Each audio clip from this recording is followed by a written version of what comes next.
Syria is one of the weakest economies in the Middle East. Its military is still recovering, its infrastructure is shattered, and yet, right now, every major power in the region is racing to get Syria's approval for their most ambitious projects. That contradiction is not a coincidence. It's a geographic fact that has been true for over 2,000 years, and it explains why, after more than a decade of war, Syria has suddenly re-entered the center of every serious geopolitical conversation happening in this part of the world. Here's what most people get wrong. They keep asking whether Syria is strong or weak. That's the wrong question entirely, because Syria's power was never about its army or its GDP.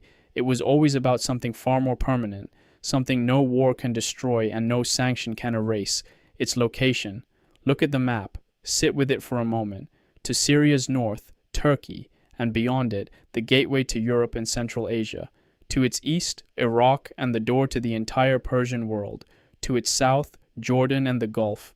And to its west, the Mediterranean and Europe's southern flank. Syria sits exactly at the point where all four of these worlds converge. Every caravan, every pipeline, every army, every trade route that has ever tried to move between these worlds has had to make a decision: go through Syria or go around it at enormous cost. That geometric reality has made Syria the most consistently contested piece of land in the Middle East for millennia. The Romans understood it. Antioch and Damascus became two of the empire's most critical administrative and commercial hubs, not because they were beautiful cities, but because whoever held them controlled the movement of goods, armies, and taxes between Asia Minor, the Levant, and North Africa. Controlled Syria, controlled the arteries of the ancient world. When Islam's first centralized empire emerged under the Umayyads, they chose Damascus as their capital. From that single city, a civilization expanded from the edges of Central Asia to the Atlantic coast of Spain. The location wasn't symbolic, it was strategic. The city sat at the precise crossroads where the Mediterranean world met the Arabian Peninsula, where sea routes intersected with overland roads, where the known world's most important networks converged. Even Napoleon grasped it, and paid the price for underestimating it. His Egyptian campaign collapsed not in the desert, but at the walls of Acre in northern Syria. He later admitted those walls were the end of his eastern dream, an entire empire's ambitions broken against one geographic miscalculation. If you're finding this useful, subscribe and hit like. It helps us go deeper on exactly these kinds of stories. Now, back to Syria.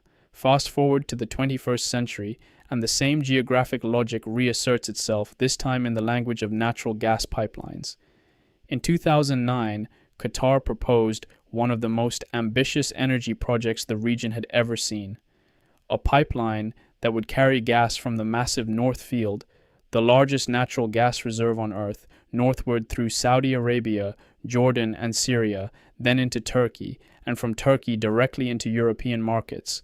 The logic was airtight. Europe wanted energy independence from Russia. Qatar had the supply. The pipeline needed Syria as its corridor. Assad said no. The project died. Almost simultaneously, Iran was developing a competing vision: an Iranian, Iraqi, Syrian pipeline that would carry Persian gas westward through Iraq and Syria to the Mediterranean coast, giving Iran direct energy access to European markets and cementing the so-called Shia Crescent as an economic axis, not just a political one. The Syrian civil war buried this project before it reached full construction. Meanwhile, a third line, the Arab gas pipeline, had already been built from Egypt through Jordan and into Syria, with ambitions to extend further toward Turkey and eventually Europe. The war shattered that network too. 3 separate pipeline visions, 3 different strategic coalitions, all of them running through the same country, all of them stopped by the same conflict. And here is where the story takes a turn that most analysts miss. When those overland routes through Syria collapsed, the region didn't simply wait. It adapted. Within years of the Syrian war beginning, massive offshore gas fields were discovered in the waters off Cyprus and Israel. New maritime pipeline projects emerged, connecting the eastern Mediterranean directly to Greece, Italy, and southern Europe. The road that ran through Syria was blocked, so the world built a road through the sea. The geographic prize didn't disappear, it shifted.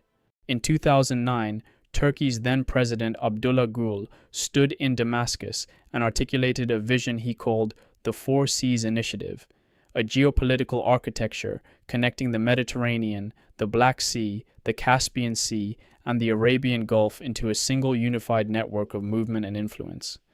The concept imagined Syria as the central node, the point where all four maritime basins converge through land corridors. If realized, it would have transformed the entire region into one integrated economic space.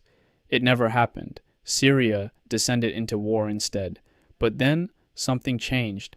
When the Assad government fell and a new administration emerged in Damascus under Ahmed al-Sharaa, every regional power quietly pulled out a map and started recalculating.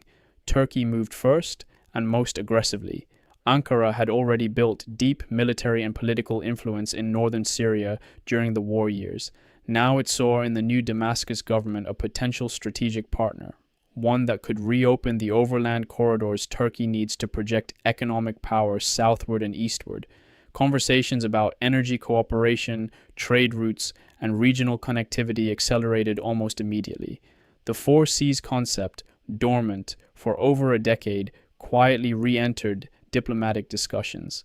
Saudi Arabia approached the new Syria as an opportunity to pull it back into the Arab world's orbit and out of Iran's.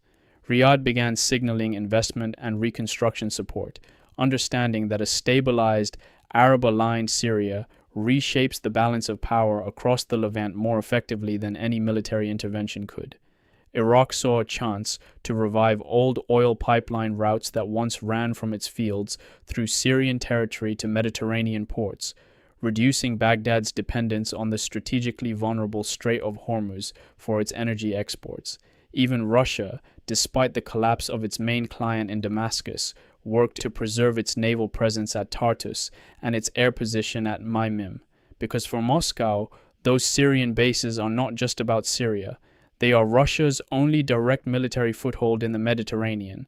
It's one genuine claim to being a power that can project force towards southern Europe, and the United States, which had maintained a presence in northeastern Syria under the banner of counter-terrorism, began a quiet repositioning. Washington read the new Damascus government as a potential stabilizing force, one capable of managing the chaos that years of multi-party intervention had created.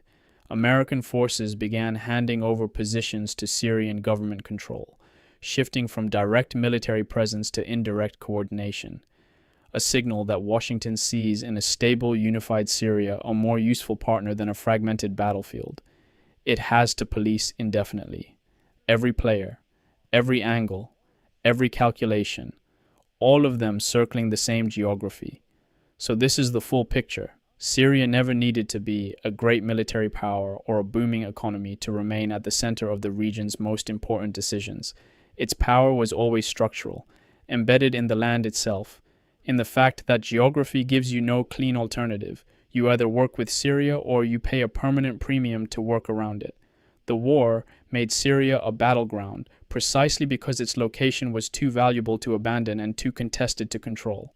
The peace, if it holds, makes Syria a potential hub for everything the region has been trying to build for 20 years. But that raises the question no one has answered yet. The new government in Damascus is inheriting a country that every major power wants a piece of: Turkey, Saudi Arabia, Iran, Russia, the United States, Iraq, and others, each with a different vision for what Syria should become and a different price for their support.